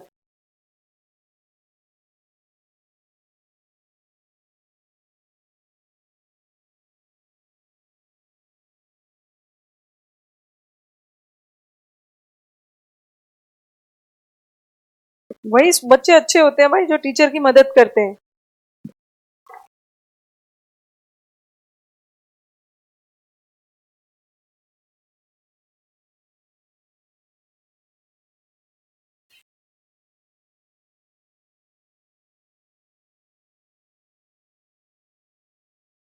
कोर्स तो बोलोगे तो मैं तो 2.5 महीने में खत्म कर दूं।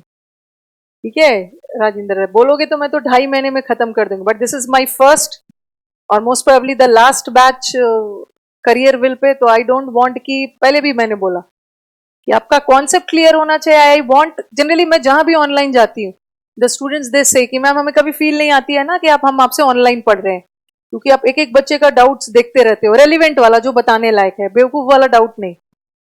ओके, तो अल्टीमेटली थोड़ा सा बैच 15 दिन ज्यादा चल जाए, 4 महीने हो जाए, आपका डाउट क्लियर होना बहुत जरूरी। ऐसा नहीं है कि दूसरा बैच नहीं चाहिए, बार बार मैं ये चीज रिपीट करती हूँ।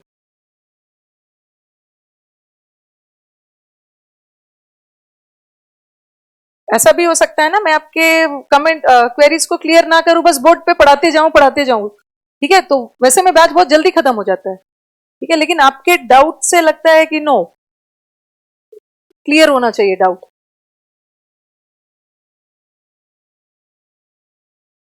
ये कर लिया, ये कर लिया, और एक और कर लो।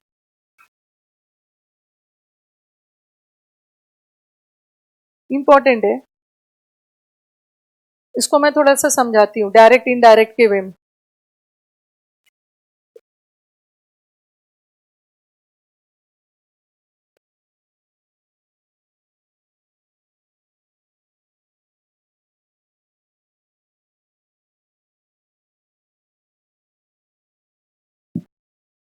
अक्टूबर लास्ट तक भी खत्म होता है आपका बैच, क्या दिक्कत है?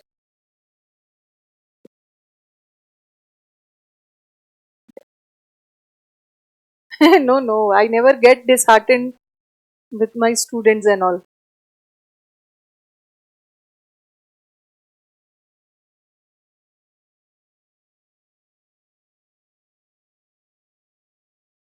और एक चीज ऐसा नहीं है कि मैं अपना बोस्ट कर रही हूँ, एक चीज और, मुखर्जी नगर कभी आप लोग अपॉर्चुनिटी बनता है आओ। मेरी कोचिंग है, मैं अपनी कोचिंग की बहुत ज्यादा होर्डिंग्स वगैरह लगा के नहीं रखी हूं, ना ही मार्केट में ऑफिस बॉय फैला के रखा है। बस मेरी कोचिंग, बच्चे बोलते हैं मैम कभी कभी बहुत कम ऐड दिखता है ना, हम समझ जाते हैं कि टीचर ने कम ऐड रखा है, या तो टीचर बहुत अच्छे होंगे या तो टीचर बेकार होंगे। आप दोनों वे में आप टीचर को ले सकते हो। मेरे यहाँ जितने भी बच्चे आते हैं, स्टूडेंट स्टूडेंट को भेजते हैं, और आई एम ब्लेस्ड। ठीक है, I am blessed in the sense कि मेरे जो कलीग्स है, कलीग्स मतलब मेरे जो टीचर्स है, वो काफी सपोर्टिव है। दूसरे जीएस के टीचर, मैथ्स के टीचर मेरे पास बच्चे भेजते हैं। ठीक है, तो मुझे लगता है कि मुझे बहुत ज्यादा खर्च करने की जरूरत नहीं है, मेरे टीचर ही बच्चे भेज रहे हैं, बच्चे ही बच्चे भेज रहे हैं। और एक चीज है, मेरी इंप्रेशन भी नीट है, जो कमिट किया है वो आपको करवा के जाऊं। ओके जो कमिट किया है वो आपको करवा के जाऊंगी, चाहे 15 दिन एक्स्ट्रा क्लास क्यों ना लेना पड़ जाए। Why, what, how, when I left Paramount, एक एक बैच को वेरी ग्रेसफुली खत्म किया था मैंने।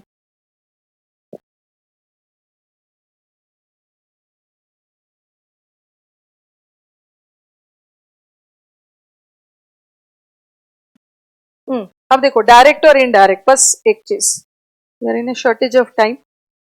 अच्छा, नरेशन पढ़ा होगा ना आपने, ये रूल को याद करने के लिए थोड़ा सा नरेशन पे ध्यान दोगे बस हो जाए। नरेशन में हम क्या पढ़ते हैं, डायरेक्ट और इनडायरेक्ट स्पीच। चलो मुझे बताओ, कोई भी सेंटेंस डायरेक्ट स्पीच में कब होता है? इसका डिटेल डेफिनेशन हम करेंगे जब हम नरेशन पढ़ेंगे, बस अभी इतना याद रखो। हाँ, अभिनय sir is my good friend, he is my group. जबरदस्ती मुझे अन अकेडमी ज्वाइन करवाया था उन्होंने ही, लास्ट ईयर अन अकेडमी वालों को मेरे घर ही भेज दिया था उन्होंने। ठीक है, डायरेक्ट और इनडायरेक्ट स्पीच, कोई भी सेंटेंस डायरेक्ट स्पीच में कब होता है? लास्ट ईयर ही अन अकेडमी को भेज दिया था और मैंने बोला था मैं नहीं करूंगी, नहीं नहीं, कभी मैंने केडी कैंपस नहीं पढ़ाया। कोई भी सेंटेंस डायरेक्ट स्पीच में कब होता है? जब इनवर्टेड कॉमर्स में। ठीक है, हम डेफिनेशन बाद में करेंगे, जब वक्ता अपने शब्दों में बातों को बोल रहा है डायरेक्ट, और वक्ता की बातों को अपने शब्दों में बोली जा रही है, कोई और अपने शब्द में बोल रहा है, वो इनडायरेक्ट, वो सब अभी छोड़ दो। कोई भी सेंटेंस डायरेक्ट स्पीच में, इन्वर्टेड कॉमर्स में, और without inverted commas, without inverted commas वो इनडायरेक्ट स्पीच में। ओके, और हर स्टूडेंट को पता है कि डायरेक्ट से इनडायरेक्ट बनाने के लिए हम एक कंजंक्शन का यूज करते हैं, किसका? दैट का। ये देखो, he said I am busy, he said I am busy, और इसका क्या होगा? ये कौन सा स्पीच है? ये डायरेक्ट स्पीच है। इसने कहा मैं बिजी हूं, कैसे पता चला डायरेक्ट है? इन्वर्टेड कॉमर्स में, इसको ओपन इन्वर्टेड, इसको क्लोज इन्वर्टेड में, ये डायरेक्ट है। और डायरेक्ट से इनडायरेक्ट बनाते समय सारे पंचुएशन मार्क्स हट जाते हैं, सारे इन्वर्टेड कॉमर्स हट जाएगा, और जब भी कोई कॉमा हटता है तो उसके बदले कंजंक्शन लगता है। He said that he was busy. अब इस पे ध्यान नहीं दोगे कि मैम ये आई ही में कैसे बदला, एम वॉज में कैसे बदला, वो हम डायरेक्ट इनडायरेक्ट में पढ़ेंगे। बस अभी याद रखो, डायरेक्ट से इनडायरेक्ट बनाते समय एक कंजंक्शन का यूज होता है, कौन सा? दैट का। ठीक है, हमेशा दैट यूज करते हैं। बट एक ऐसा सेंटेंस है जहां डायरेक्ट से इनडायरेक्ट बनाते समय दैट कंजंक्शन का यूज नहीं होता है। What are you doing? That conjunction का यूज नहीं होता है। कौन सा sentence? Interrogative sentence. Interrogative sentence किसे बोलते हैं? इंटरोगेटिव सेंटेंस इज प्रश्नवाचक सेंटेंस। ठीक है, प्रश्नवाचक सेंटेंस में डायरेक्ट से इनडायरेक्ट बनाते समय दैट का यूज नहीं होता, और प्रश्नवाचक सेंटेंस में सेड क्या में बदल जाता? आस्क्ड। ही आस्क्ड, अगर मैं ऐसा दैट लगा देती हूं, that what I was doing, ये सेंटेंस गलत हो गया, क्योंकि डायरेक्ट इंटरोगेटिव में दैट का यूज नहीं होता। मुझे बस बताना है कि कोई भी WH वर्ड के पहले, कोई भी WH वर्ड में हाउ भी आता है, why, what, how, where, when, कोई भी WH वर्ड के पहले दैट कंजंक्शन का यूज नहीं होता। ऐसा क्यों? क्योंकि ये WH वर्ड ही कंजंक्शन का काम कर जाता है, फिर इसके साथ दैट लगाने की जरूरत नहीं। ठीक है,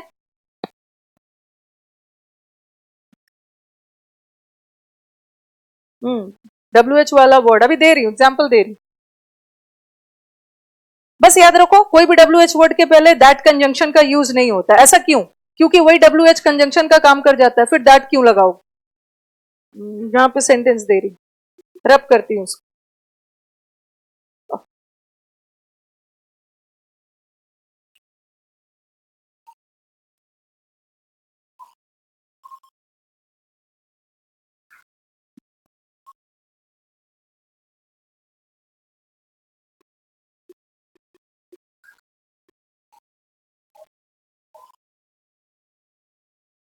लाइट चली गई है तो क्या इनके पास नहीं जा रहा होगा?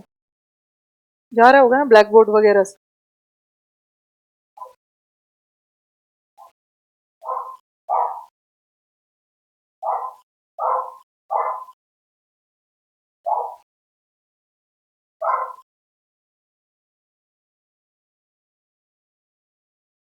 हाँ, लाइट चली गई है, बस 2 मिनट में अब मैं खत्म करती हूँ, ठीक है? लाइट लाइट चली गई है।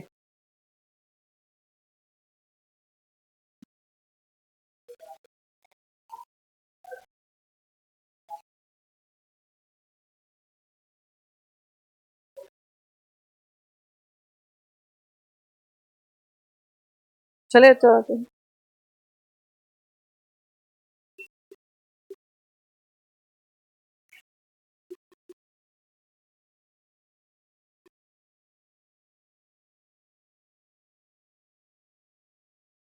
चलो अब एंड कर रही हूँ। चलो इसको देखो।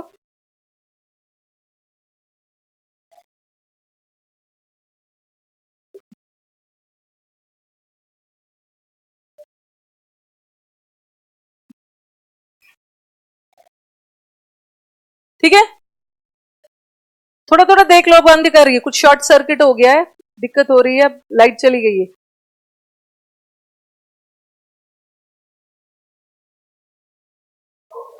हाँ, मुझे कमेंट का स्क्रीन दिख रहा है। चलो ये बताओ इसका answer. The invigilator asked me, invigilator ने मैं पूछा कि एडमिट कार्ड क्यों नहीं लाया। यहाँ पे एरर है, कोई भी WH वर्ड के पहले दैट नहीं यूज। ओके, चलो let's end the class, it's very suffocating, धुआं धुआं हो गया। ओके, चलो लेट्स एंड द क्लास, अब मिलते हैं मंडे को। शॉर्ट सर्किट है कुछ, बंद कर दूंगी।